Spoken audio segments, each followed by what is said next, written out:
One of the biggest talking points for the Oklahoma Sooners going to the SEC this year has been around the offensive line. How will it perform? And what are you going to do with having to replace pretty much your entire offensive line? And we head into official visit season with high expectations from Oklahoma fans and even experts across the country that Oklahoma is going to answer their offensive line needs in the 2025 class. Well, as I just said, it's your first official visit weekend of June, and Oklahoma's got 3 big weekends slated. But with this one, you have the Brent Venables camp, and then the next day, you got 3 really big visitors coming on campus. And I'm going to tell you why I think this weekend might be the most important official visit weekend that you're going to hold, although the number of visitors are going to be significantly less than any of the other weekends. Before we dive into it, though, I need to hear from y'all. So jump in the comments below, join the discussion, and let me know which one of these 3 prospects, or if you think Oklahoma's going to land all 3, jump in the comments and let me know.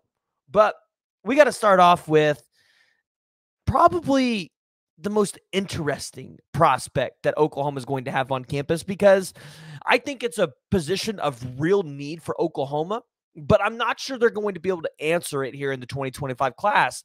And you're going to tell me, well, Preston, you've told me all recruiting cycle that Oklahoma was going to get 2 tight ends. Now you're saying we might not get any? Unfortunately, that's kind of how the cookie crumbles sometimes.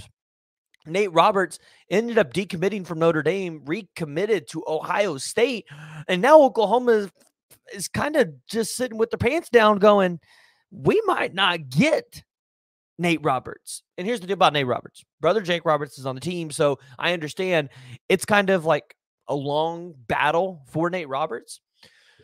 But the other prospect that we talked about for a while was Deshaun Brame out of Derby, Kansas. Now, Deshaun Brame is a 6'4.5", 6'5", 225-pound tight end. And at the beginning of the cycle, Oklahoma led in this recruitment. You guys remember me saying that. Oklahoma led here. Oregon has gained a lot of momentum. Dan Lanning's from that area. It's where he's originally from.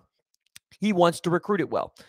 And the Oregon staff has done a really good job at selling Deshaun Brame, but how they will be used in that offense, which is crazy because it's not like Oregon tight ends just blow you out of the water, right? You know, it's not like they're one of the top tight ends every single year in college football. But I think the question around how Oklahoma is going to use tight ends is scaring off some tight ends in this class. Hence what you're going to see with Deshaun Brame. And this is one of the reasons why I think this is the most important weekend for Oklahoma. Oklahoma led at one point for Deshaun Brame. So it's not out of the question that if he shows back up on campus, Oklahoma could regain a lead and potentially land his commitment. That's not out of the question. Additionally, I want people to think about it this way. Oregon's been the leader for a while now. There's been plenty of times where he could have shut this down with Oregon. He's chose to keep these official visits on the calendar, and he's making it to Norman.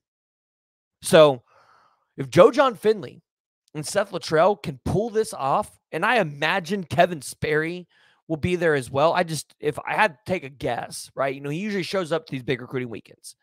I would imagine they're going to be able to sell him on the idea of how he will be utilized in this offense and how they're going to utilize the tight end more. And he's going to be able to see proof to concept with Bauer Sharp. Now, additionally, he's going to be looking to make his announcement on July 29th. So if Lincoln Cure commits to Oregon, maybe that helps a little bit.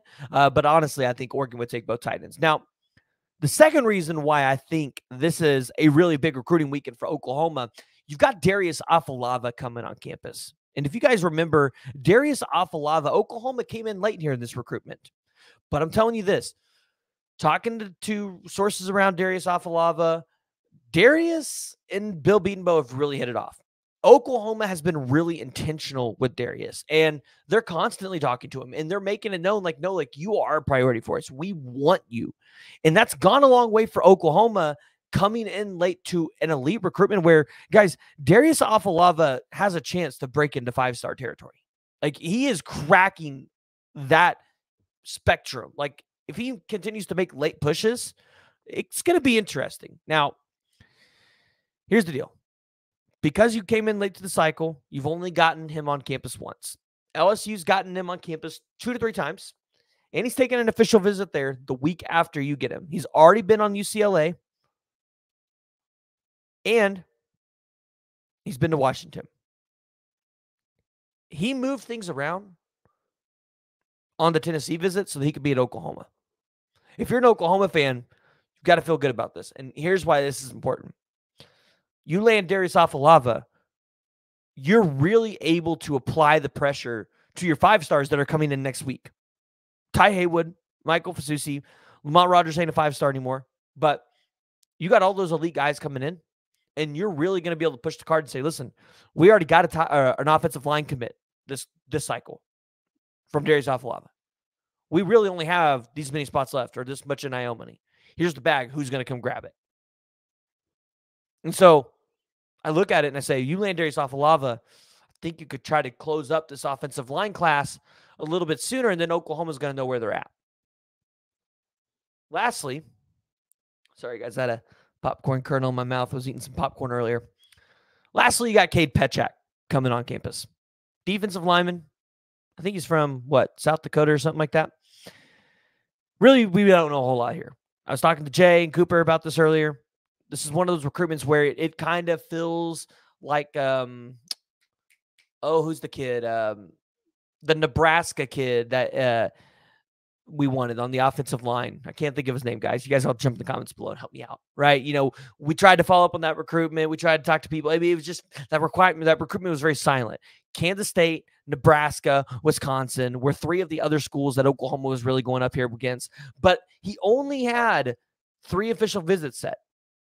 Kansas State did not get an official visit. It was Oklahoma, Nebraska, Wisconsin. He's already been to Wisconsin. Wisconsin, not really sure what they're doing at the quarterback position. Nebraska, though, that's the one I think you got to watch because Dylan Raiola and Matt Rule, they're doing something special up in Nebraska, and I think we could see a complete 180 turnaround up there.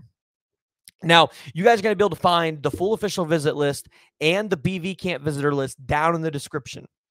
But just to name a few, for the official or unofficial visitors for the QB or for the BV camp, 26 4-star quarterbacks, Jaden O'Neal, Dereon Coleman, 4-star offensive lineman, Felix Ojo, 3-star wide receiver, Keidric Osunde-Brown. I imagine you're going to get Kevin Sperry on campus, but you guys will be able to find everybody that we have is currently down there. I'm going to be attending these camps, so we're going to have film footage and everything else for you guys. We're going to bring you guys lots of recruiting notes. So make sure you hit that like button. Make sure you hit the subscribe button, turn on the notification bell, because you guys aren't going to want to miss any of it.